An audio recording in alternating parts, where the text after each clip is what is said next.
La zone euro renoue avec la croissance au deuxième trimestre. Un rebond lié aux chiffres inattendus de croissance en Allemagne et en France. Ainsi, d'avril à juin, le PIB a progressé de 0,3% dans la zone euro, indique Eurostat. En Allemagne, la croissance a accéléré de 0,7%. La plus grande surprise vient de la France, avec un PIB en hausse de 0,5% contre 0,2% prévu initialement.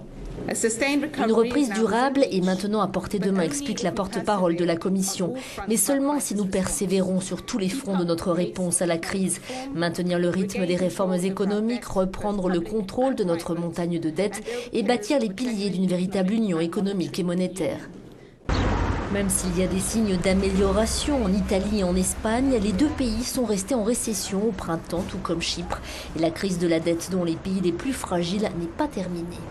L'Allemagne connaît un véritable boom, la France se porte bien, dit cet expert. Mais il faut aussi regarder l'Europe du Sud où la situation est encore très mauvaise. Vous avez donc une Europe à deux vitesses et je ne pense pas que les problèmes de la zone euro peuvent être considérés comme résolus. Autre bonne nouvelle, le Portugal est sorti de récession au deuxième trimestre avec un bond de 1,1% de son PIB pour la première fois depuis plus de 2 ans. Malgré ces signes encourageants, les responsables européens se sont gardés de tout excès d'enthousiasme.